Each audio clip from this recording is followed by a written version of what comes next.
Saudara-saudari yang terkasih, kita jumpa lagi dalam Pelita Hati hari ini, Jumat 31 Maret 2023, hari biasa dalam pekan kelima Prapaskah. Bersama saya Romo Thomas Suratno SC dari Paroki Cilandak, Jakarta Selatan, mendengar dan merenungkan Sabda Tuhan, yakni firman Tuhan yang tersurat dalam Injil Yohanes, bab atau pasal 10, ayat 31 sampai dengan ayat 42.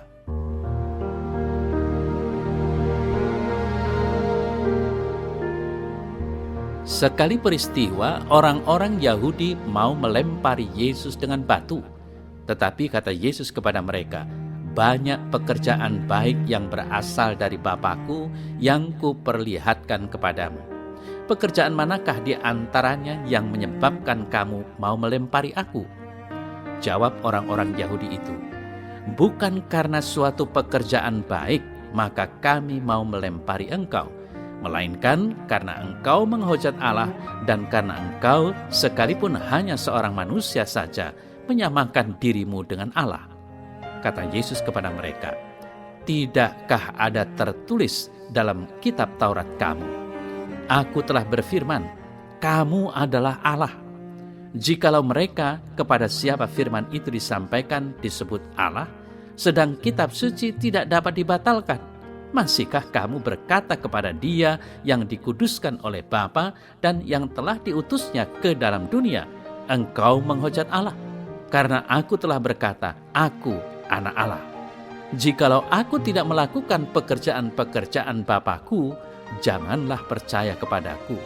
Tetapi jikalau aku melakukannya dan kamu tidak mau percaya kepadaku, percayalah akan pekerjaan-pekerjaan itu, supaya kamu boleh mengetahui dan mengerti bahwa Bapa di dalam aku dan aku di dalam Bapa. Sekali lagi mereka mencoba menangkap Dia, tetapi Ia luput dari tangan mereka. Kemudian Yesus pergi lagi ke seberang Yordan ke tempat Yohanes membaptis dulu. Lalu Ia tinggal di situ, dan banyak orang datang kepadanya dan berkata, "Yohanes memang tidak membuat satu tanda pun, tetapi semua yang pernah dikatakan Yohanes tentang orang ini adalah benar." Dan orang banyak di situ percaya kepadanya.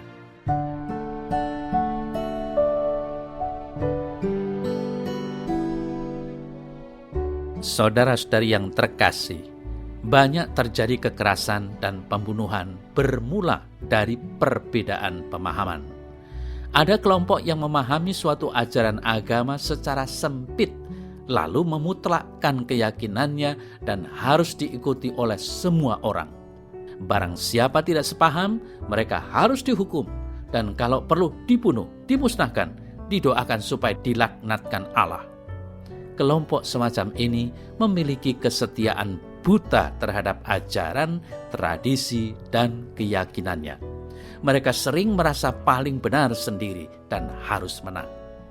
Saudara-saudara yang terkasih, orang-orang Yahudi dalam warta Injil hari ini adalah gambaran kelompok yang begitu setia kepada tradisi mereka. Ketika mereka melihat bahwa ada kesalahan yang dianggap fatal dalam ajaran Yesus, maka mereka bermaksud untuk merajam Yesus. Mereka tidak peduli dengan banyak perbuatan baik yang telah dikerjakan oleh Yesus. Kepicikan dan fanatisme mereka menutup mata mereka untuk mampu melihat segala perbuatan baik yang telah dilakukan oleh Yesus. Saudara-saudari yang terkasih, dalam kehidupan, kita kadang memandang orang lain secara sempit. Karena perbedaan, ketidaksepahaman, kita menilai orang lain sebagai pendosa yang harus dihukum. Tidak jarang kita merasa diri paling baik, paling benar, sementara yang lain salah dan keliru. Warta Injil hari ini mengajarkan kepada kita supaya kita bersikap rendah hati dan bijaksana, bahwa dalam diri sesama yang barangkali berbeda dan tidak sepaham dengan kita, ada juga banyak kebaikan dan cinta. Saudara-saudari yang terkasih, ada pepatah terkenal yang mengatakan, berakit-rakit ke hulu, berenang-renang ke tepian, bersakit-sakit dahulu, bersenang-senang kemudian. Pepatah ini jelas mengungkapkan keberanian untuk menjalani kesulitan dan penderitaan lebih dulu, karena sesungguhnya ada kemuliaan di balik peristiwa itu semua. Saudara-saudara yang terkasih, dalam warta Injil tadi Yesus juga berhadapan dengan para penentang.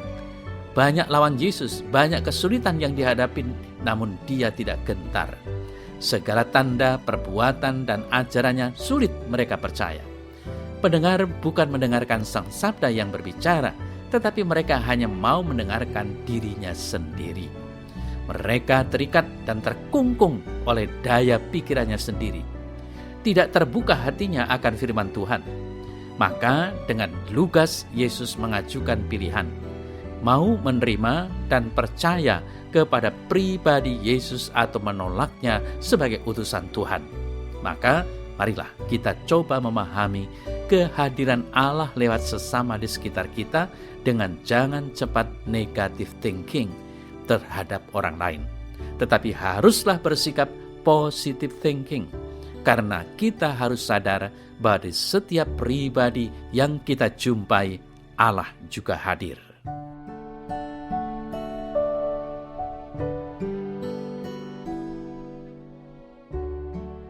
Dalam nama Bapa dan Putra dan Roh Kudus. Amin. Ya Tuhan Allah, utuslah Roh Kudus-Mu untuk melunakkan kekerasan hati orang-orang yang hanya percaya pada pikiran dan pendapatnya sendiri. Semoga mereka makin terbuka untuk melihat kebaikan-kebaikan yang ada, yang memancar dari diri orang lain dan seluruh ciptaan, sehingga dunia dihiasi oleh pembela kehidupan. Amin. Semoga Allah yang Maha Kuasa memberkati saudara, dalam nama Bapa dan Putra dan Roh Kudus. Amin.